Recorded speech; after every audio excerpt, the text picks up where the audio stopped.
Hey there, this is Jonathan Borden, BPO double bassist, and welcome to my practice studio for what I'm calling a practice room break. I was just working on some of the parts for this week's show, and I thought, let's throw a mic on my bow and share with you some of the things that a musician would notice about this show, and share with you some tips on what to listen for.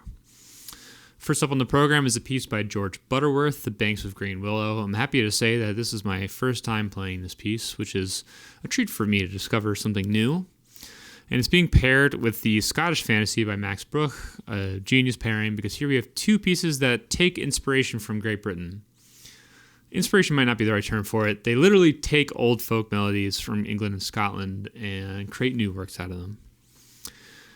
It's interesting to play pieces that rely heavily on folk melodies, but from other countries. As an American, I don't have the same relationship with these melodies that someone from England or Scotland would. But that doesn't mean I don't get a lot of enjoyment out of it, and it shouldn't mean that for you either.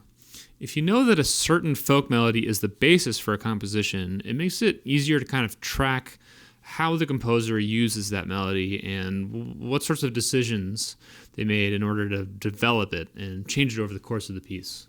To me, these pieces are helpful to kind of get a glimpse into the mind of a composer and how they create. Then, after intermission, we'll play the incredible First Symphony of Brahms.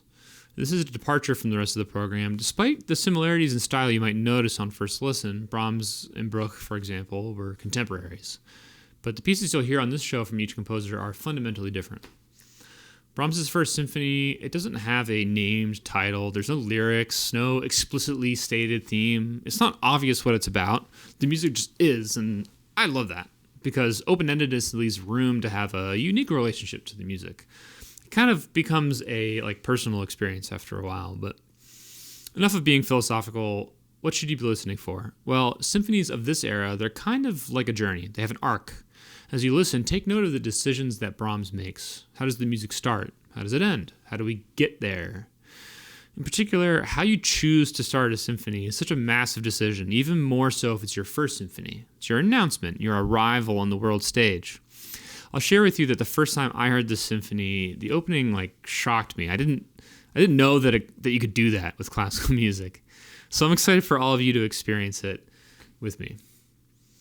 I hope you enjoy the performance, and I hope to see you there. If you don't feel like rushing out into a crowded parking lot afterwards, be sure to stick around in Mercado, our restaurant beneath the lobby, for the Musician's Nightcap.